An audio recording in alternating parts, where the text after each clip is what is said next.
is Train Time, the podcast. I have to start this one by apologizing for mixing up not times, but dates. Dave Strohmeyer and I last talked in 2021, not 2019, as you'll hear me say in the show. I think I'll just call this the COVID time warp. Anyhow, here's the show. Hello, it's Train Time. I'm Karen Christensen, your host, and I'm talking today to Dave Strohmeyer out in Montana. We last spoke, wow, eons ago, the spring of 2019, I think it Oh, was. man, was it that long ago? Yes, Holy smokes. I looked it up. I couldn't believe it, but boy, time passes. Time has flown, but it looks like some really interesting, very positive developments out your way. And, we get kind of self-engrossed here in the Northeast, and it's really exciting. People were excited when I told some of our folks that I was gonna talk to you again, and people were really pleased to look out west. It's so different. So tell us why is it Big Sky? Yes. Well, why is it Big Sky? Well, Big Sky is the moniker by which a lot goes by in the state of Montana. Montana is known as Big Sky country, and we do have a big sky. We have wide Uh-huh. open spaces here in this very large state that stretches over 600 miles from the border of Idaho to the border of North Dakota. So, picking up on that theme, we adopted the name Big Sky for our rail authority here in Montana. I was reviewing my notes, and I was really struck by just the scope of it. And, I mean, you'd really pulled together something that I thought was very impressive. I haven't seen anything quite like it. And not only were you successful in pulling it together as an authority, but you've obviously made progress even through all that we've been through in the last 5 years. So tell us can you explain, just for those who, haven't heard this before, what is the Big Sky Rail Authority? Yeah. So, rolling the clock back over 4 decades, 46 years now, that's when we last saw regular daily passenger rail service through southern Montana. And that would have been the Amtrak operated North Coast Hiawatha route, which operated up until the fall of 1979. And during Mm, the Carter administration and a period of retrenchment, Montana and North Dakota were basically given a choice, not a very good choice. And that was, if you were to have one passenger rail route, would you prefer that it be the Empire Builder that currently exists to this day, or the North Coast Hiawatha, which passed through the most densely populated, if dense is even a term we could use out here, but the right. most densely populated areas of Montana and North Dakota. And ultimately, for better or for ill, the choice was made to retain the Empire Builder, which Uh-huh, services some of the most sparsely populated areas of our two states. And this route also, the Empire Builder to this day connects Chicago to the Pacific Northwest. So that route was retained, and the uh-huh, southern route through our states was eliminated, ostensibly due to the perception that there are interstate highways in the southern portion of our two states, and also major airports that provide transportation options that the northern tiers of our states do not have. uh-huh, So, for over 4.5 decades, we have been without passenger rail service that would knit together the urban and also many rural areas throughout uh-huh, this uh-huh, region. And there have been many attempts over those 4 decades to try to get service restored, uh-huh, all of which have not gained traction and have failed. So, fast forwarding to the more recent decades, I served on the city council as a city council representative in Missoula, Montana, uh-huh, about 20 years ago.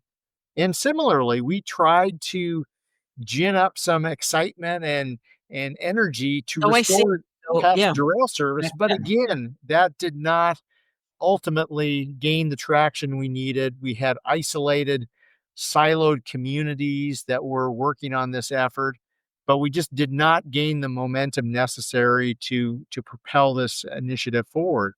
So fast forward a little bit farther, just not too much earlier than when we spoke, Karen, I was elected to serve on the Missoula Board of County Commissioners in Missoula Yeah. County, Montana. And myself and others started thinking, what can we do as counties that maybe all of these other efforts Mhm. failed at? And looking at a map, maybe the most obvious thing that jumps out at certainly jumped out at me that many folks did not notice is that the one thing that's contiguous across the entire state of Montana is counties. Uh-huh. And so we continued our due diligence and started thinking what from a legal standpoint might we do to knit together these counties into some large transportation district that span the state that might bring with it the energy and political support Mhm. necessary to do what had never been really done successfully before. And somewhere in there, not too much earlier than our last conversation, we discovered a law in the books in Montana that allowed counties and only counties in the state of Montana to come together and establish regional rail authorities. That was on the books? The It was I it didn't was catch that. I'd well, forgotten it. and we might have discovered Whoa. this after we chatted. We were thinking about all these complex workarounds Mhm. to maybe establish a joint powers agreement of some sort or a port authority that spanned Mhm. the state. And lo and behold, in the early 1990s, the state of Montana's legislature adopted and the governor signed into law a bill that allowed for counties to establish rail authorities. The law had never been used before. And so we established the Huh. first ever regional rail authority in the state of Montana. We initially brought together 12 counties in the fall of 2020. And this is Mhm. in the heart of COVID. Yeah. So all of this had to be accomplished virtually. We are Mhm. not able to come together in person to figure this out. But remarkably, we pulled together 12 counties that seemed like a critical enough mass to Mhm. get this rail authority going. Since then, we have added additional counties and are now up to 19 counties that span the Uh-huh. 600-mile breadth of Montana. And we're the largest transportation district in the state of Montana. Uh-huh. And we've accomplished a fair amount in the interim that we can certainly dive into Yeah. in a minute. Yeah. So what are the stages? This is one of the questions that anyone elsewhere in the country who's concerned about rail is going to ask. What are, the steps to to because you talk about momentum. Obviously, a lot of projects I mean, I know all too well, you start and you stop and definitely feels two steps forward and one step back at least. But there really is, I mean, I think you're creating a model there, and I think that there's a sort of planning, a strategic approach that perhaps be useful to people elsewhere, so I'd love to have you kind of lay it out, for us. Yeah, and we certainly hope for and strive for the goal of what we've accomplished here in Montana, being a model and a pattern that folks could emulate elsewhere. So, my first bit of advice would be, and I speak from a place of working on passenger rail. I currently serve as chairman of the board of directors of the Big Sky Passenger Rail Authority, Mhm. in addition to wearing the hat of county commissioner. And my one bit of advice is think expansively about working across jurisdictional lines. There will be those naysayers out there who are familiar with working within their small jurisdictional boundaries. So it's Mhm. a real stretch for folks to think about a county working with another county. Yeah. Uh, Another county adjacent to yours let alone a county hundreds of miles Mhm. away. So being open to thinking expansively, and also, secondly, not being satisfied with the hand that you might think you have been dealt. And by that I mean Montana. Montana is no anomaly here. You will find plenty of state departments of transportation around the country, which probably would be better labeled state departments of roads.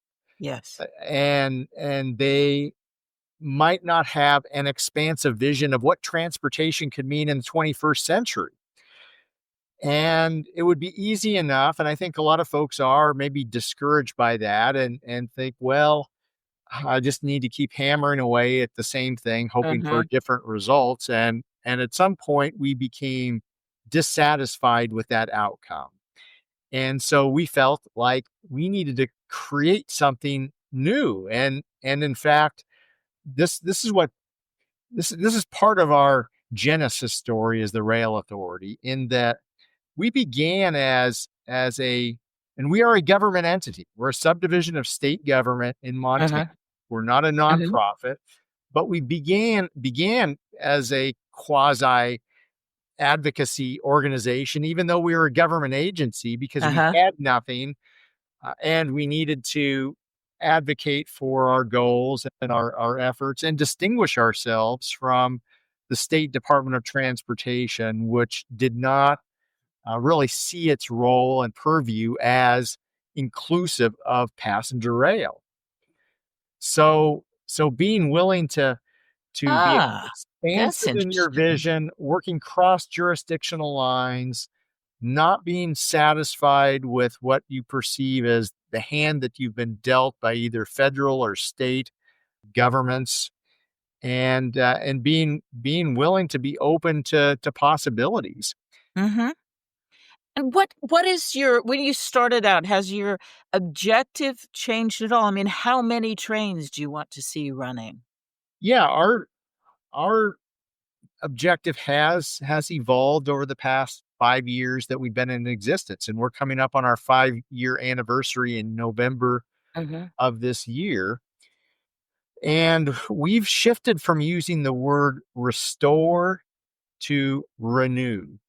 So Uh-huh. you hear a lot of folks talk about restoring a passenger rail service, for instance, that once Uh-huh. existed and has been lost. And what that can conjure up for folks is restoring something that even at the time folks were not all that satisfied with. Uh-huh. So we're not wanting to simply recreate your last worst experience on a passenger train. Uh-huh. We're hoping to really renew a sense of what this could mean for the 21st century. So, for instance, we are shooting for, with the main east-west alignment that we are laser focused on reestablishing, we're shooting for twice daily service. That means two Mhm. trains in each direction every day, weather resilient trains, modern Yeah. trains that have the amenities that either business or leisure travelers are looking for, and on time service. So Uh-huh. let's set the bar high and then reverse engineer from that what it Yeah. looks like to get there, rather than, and I see rail advocates doing this all the time, almost being their own worst enemies by adopting such an anemic vision of what Mhm. might be possible, because they're second guessing that, Mhm. well, the Amtrak, the federal government's not going to go for that. So I need Yeah. to really step things back. But we're really bargaining with ourselves in those scenarios. Yeah. Yeah. Because you want to provide the service and you want people to be riding the trains, at which they obviously will if there's the right service. That seems increasingly clear. Well, absolutely. I think that's been borne out as recently as the launch of the Mardi Gras between Yeah. New Orleans and Mobile, Alabama, where ridership is off the charts compared to some of the projections. So yes, ridership is there. We just need to make sure that we're delivering the level of service, the quality of service that folks are looking for. Where do you see the busiest stretches? Because this is a train that crosses the country.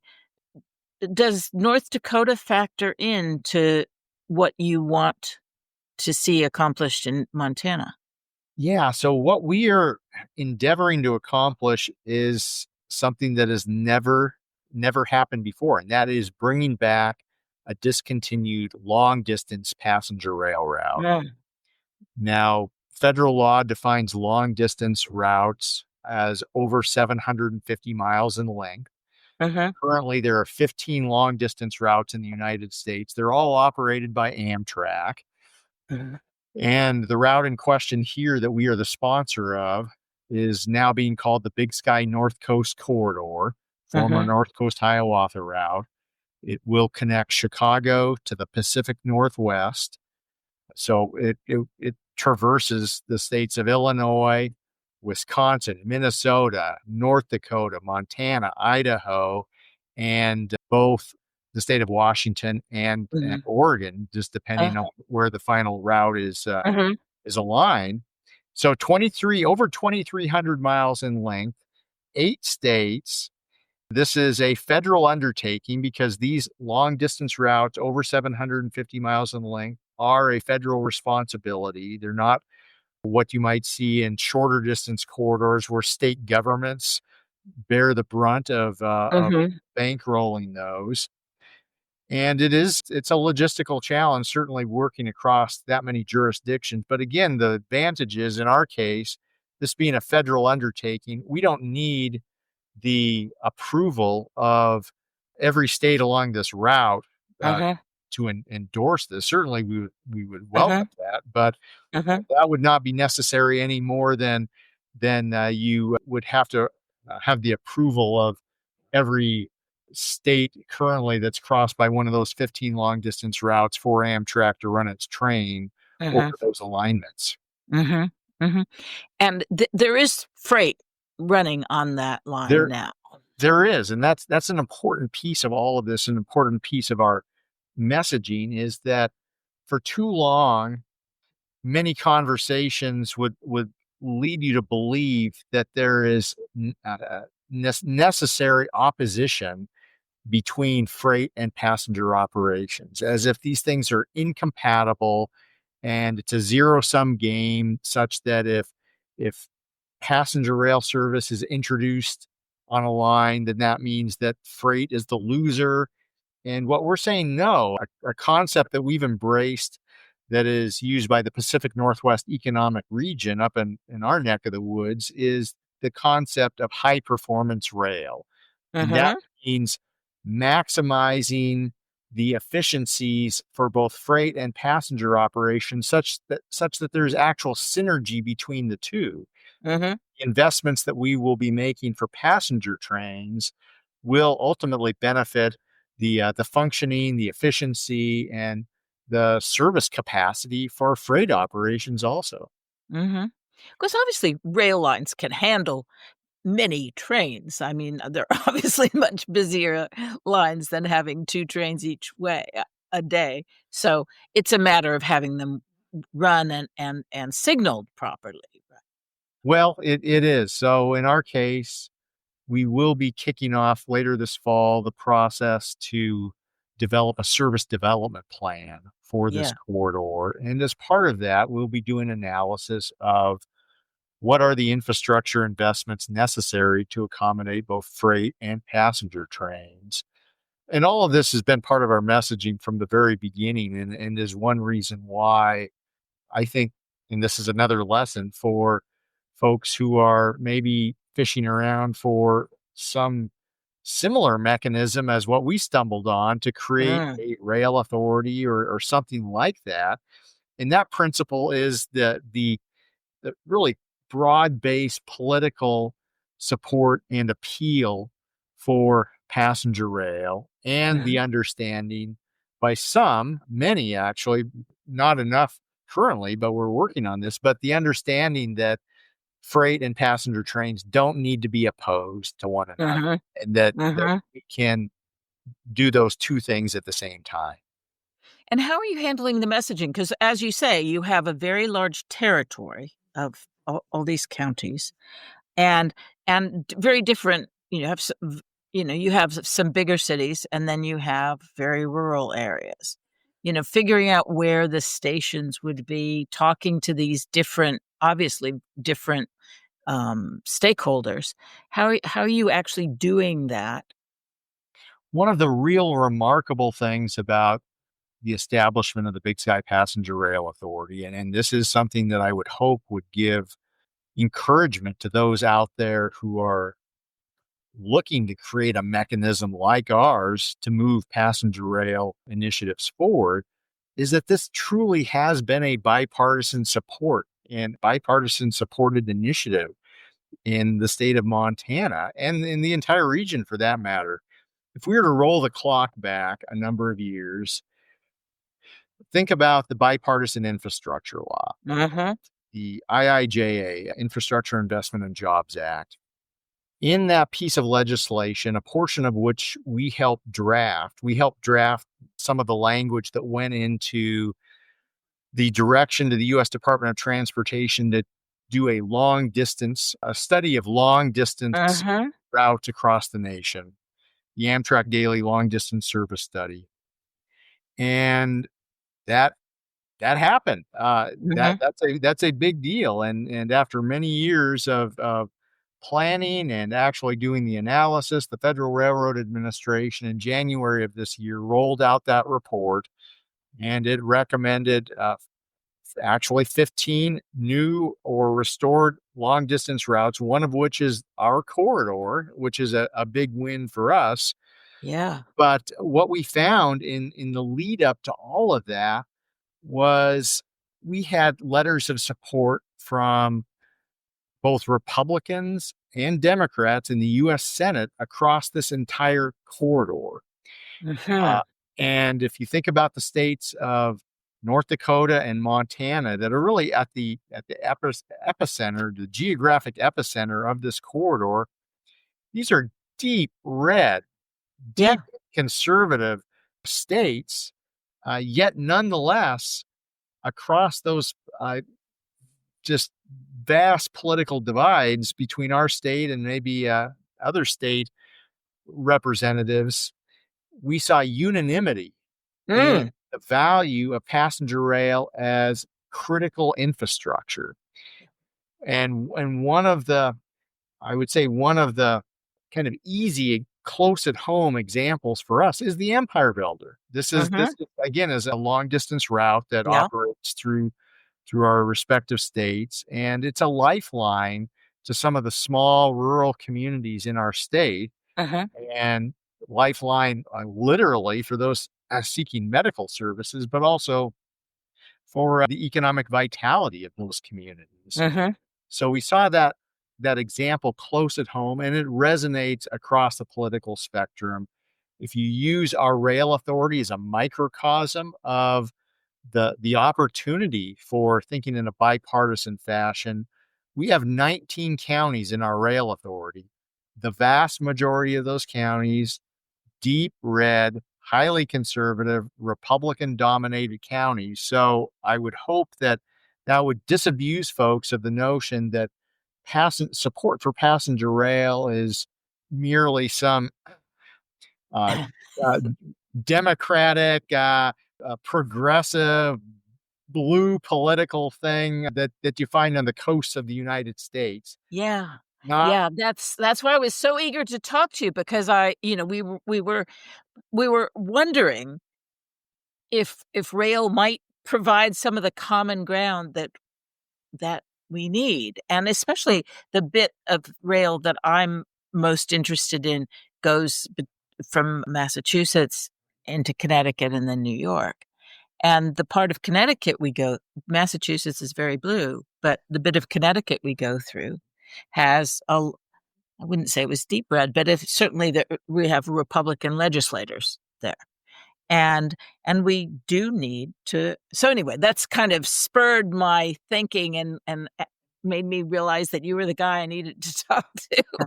well, and I would say again in the spirit of encouragement for folks out there who are concerned that in the in the present political climate that it's just somehow a non-starter to be talking about passenger rail. And I would say no. If we can do what we're doing here in the state of Montana, of all places, Yeah, then absolutely you can use that as a model for what is possible elsewhere. And yeah, to the extent that we can just not second guess ourselves about these outcomes, so much the better.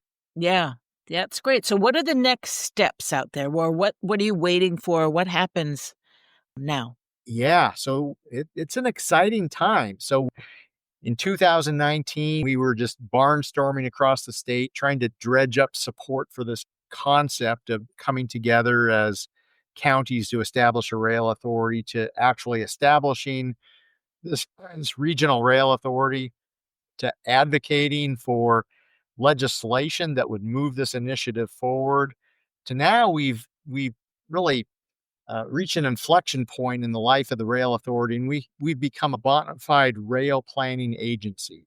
Mhm, So, in that bipartisan infrastructure law, besides the direction to the U.S. Department of Transportation to do this nationwide study of restoring discontinued long distance passenger rail routes, there was also a mechanism in there called the Corridor Identification Program, mhm, Corridor Identification and Development Program.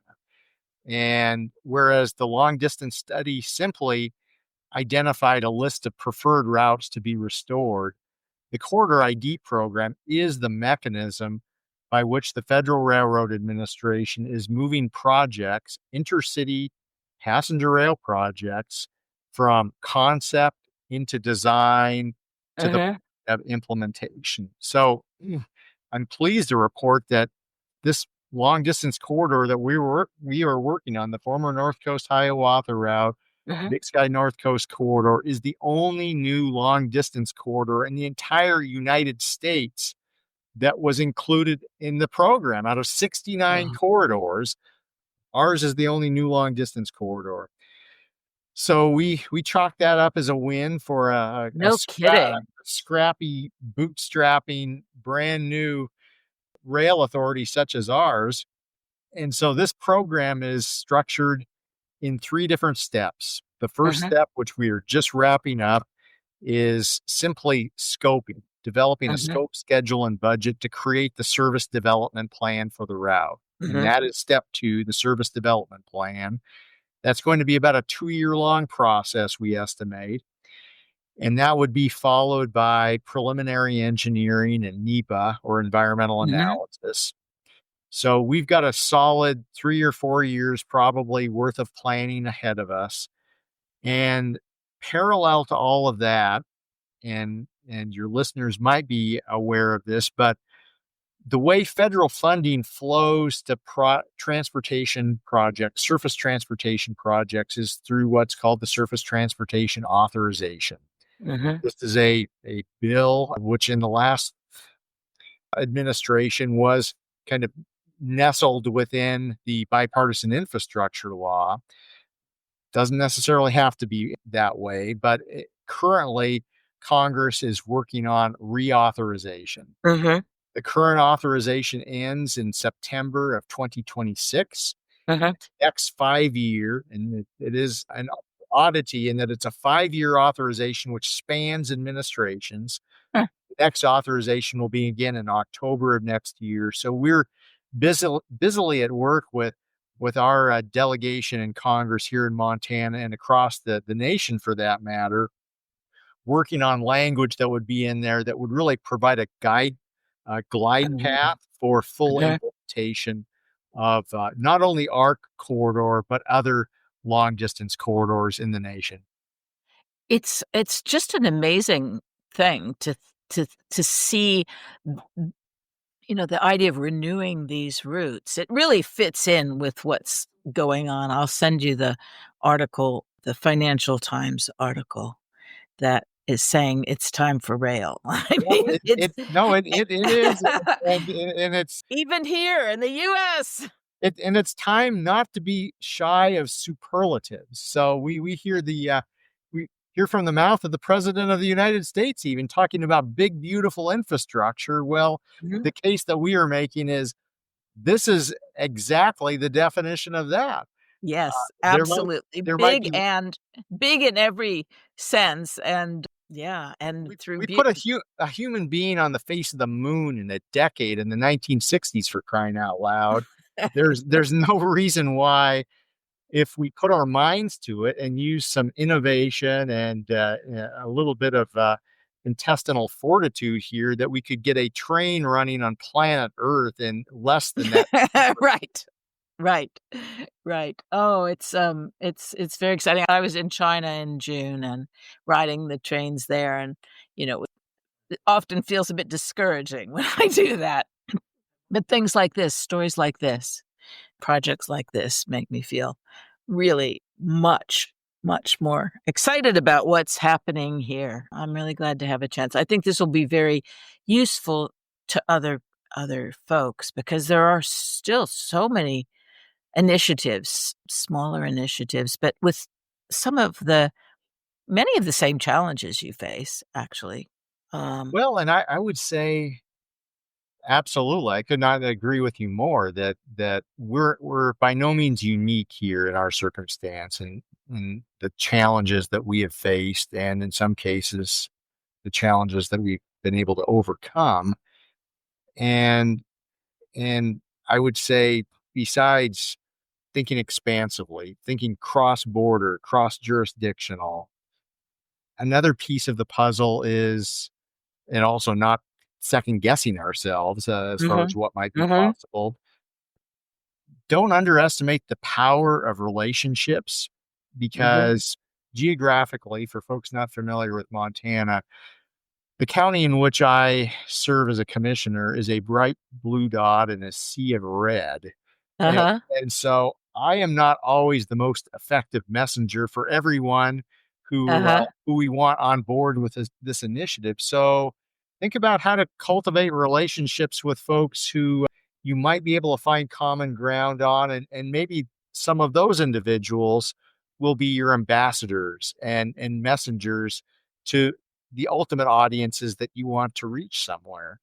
Yeah. And if in the case of a state that may not have the statutory framework to do exactly like what we did here in Montana Mhm. to establish rail Yeah. authorities, well, in those cases, I think your options are twofold. One, is there some other workaround that you can dream up by using existing state law, existing legal frameworks to accomplish, for all Mm. intents and purposes, a similar outcome as what we've been able to accomplish here? Or it's never too early to start thinking about pieces of legislation that in the early 1990s, there was no authority to create rail authorities in Montana. Someone in our legislature dreamt that up. There's no reason why folks in other states could not Couldn't do the do same. it. Yeah. Yes. Right. But I think you've been very creative in looking for ways, and, you had the good fortune to find that, but you also had to, you had to dig for it, and then you had to figure out how to, make that work today, how that make to make that work for you and the project. So, it's really inspiring, really good, and I'm gonna be on that train when it runs. Yeah, Well, the it's one very other thing that I didn't mention yeah. previously, just in making this turn towards not simply being perceived as an advocacy organization, but being Mhm. perceived as and actually performing the role of a full-blown rail planning agency, Yeah, we've yeah. we have branched out beyond simply being focused on renewing or restoring a discontinued long distance passenger rail route to actually working on how can we assist in other places in the state? How can we assist the host railroads with Mhm, accomplishing some of their goals and build mhm, trust in the process? mhm. So It's so another relationship thing. another Yeah, yeah. relationship. So here a couple years ago, Mhm. we teamed up with Amtrak, and we were the co-applicants to go after a so-called Fed state partnership grant through the Federal Railroad Administration. We got Uh-huh. $15 million to help BNSF Railway on a desperately needed project in the northern part of the state of Montana. We just learned last week that we were successful in securing about a half a million, little over $500,000 to do workforce training related to Uh-huh. rail in the state of Uh-huh. Montana.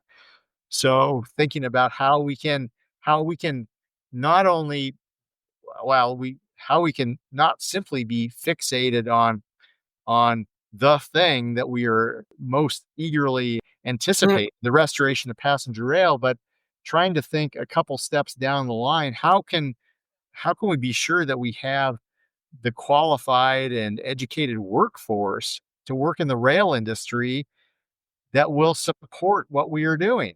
So, that is a really good idea, and it's a question I have for you when you say that, to get beyond being advocates.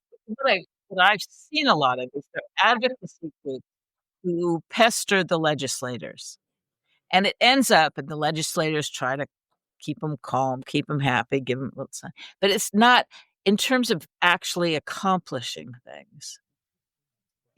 Maybe, maybe not. It's not doesn't seem terribly effective, and I think that for advocacy to move beyond that, to be more, really pragmatic strikes me as a really, really good direction to go in. well, I think it takes the edge off the anxiety some folks may have about the straight up advocates. And Mhm. there's a role for advocacy. Don't get me wrong there. Yeah. We played that role, but if all you are is a clanging cymbal, so to speak, at some point folks will begin to just tune you out. And Yeah. and and I think what legislators, be it at the state or federal level, are looking for is folks who don't just wring their hands, but also roll up their sleeves and help develop Mhm. some creative solutions. And that's what we're trying to do is have a holistic understanding of what does it mean to embrace passenger rail in general as Mhm. an essential mode of transporting goods and people in the 21st century. And it Mhm. does not have to be this oppositional thing where there's winners and losers. We as the American public can all win if we pull together. And besides the American public, I will not refer to our friends in Canada as a 51st state, but the reality is we have a whole other country north of our border. Here in Montana, the province of Alberta is 4 times the population of the state of Montana. So we are also Oh. wanting to be open minded about the possibility of cross border connectivity, Oh, I hadn't thought of that. Yeah, of which course. Yeah. which will benefit our citizenry in Yes. multi- Yeah. multitude of Yeah. ways. Yeah. Oh, that's really interesting. Okay. I One of the things I'm gonna include with this is maps, but I would also love to have a big sky photo, your favorite big sky photo that we should use just so people can get an idea of what it looks like and get ready to ride that train. You bet. That'll be great. Wonderful to talk to you. This is, really encouraging, and I congratulate you on all that you've accomplished. Well, maybe we can do this again in a Yes. less than 5 or 6 Yes. years the next Yes. time. Definitely, definitely. We wanna keep up with you. Thanks so much, Dave. Thanks, Karen. Thanks. Take care. Goodbye. Thanks for joining me at Train Time. Don't forget to subscribe. Send me your suggestions for future shows. And visit our YouTube channel, Train Campaign, for some great interviews and amazing historical footage, including a bit from the documentary The Last Train to Pittsfield, filmed in 1971.